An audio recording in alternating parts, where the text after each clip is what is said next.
Profil Maijen TNI Maruli Simanjuntak menantu Luhut yang ditunjuk Jenderal Andika jadi Pangkostrat.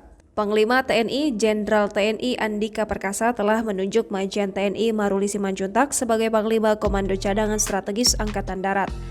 Jenderal Andika pun telah menandatangani surat keputusan jabatan 328 Perwira Tinggi TNI melalui keputusan tanggal 21 Januari 2022 tentang pemberhentian dari dan pengangkatan dalam jabatan di lingkungan TNI. Profil Maijen TNI Maruli Simanjuntak. Mayor Jenderal TNI Maruli Simanjuntak merupakan pria kelahiran 27 Februari 1970. Dirinya merupakan seorang perwira tinggi TNI Angkatan Darat yang sejak 23 November 2020 mengemban amanat sebagai Pangdam 9 Udayana. Maruli lulusan Akademi Militer 1992 ini berpengalaman dalam infanteri atau Kopassus dan Detasmen Tempur Cakra. Jabatan terakhir Jenderal Bintang 2 ini adalah Komandan Paspampres.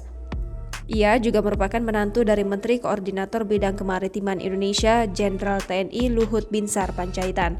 Sementara dikutip dari tribunbali.com, Maruli Simanjuntak sebelumnya juga pernah menjabat sebagai Kepala Staf Komando Daerah Militer 4 di Ponegoro 2018. Juga Wakil Komandan Paspampres 2017, Komandan Resor Militer 074 Warastama Surakarta 2016, hingga Komandan Grup A Paspampres 2014 hingga 2016.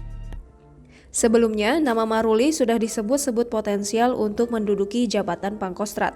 Dikutip dari Kompas.com, Direktur Institute for Security and Strategic Study, Khairul Fahmi menilai Maruli memiliki peluang lantaran tengah mengemban jabatan Pangdam ataupun pernah mengisi jabatan Bintang 2 lainnya.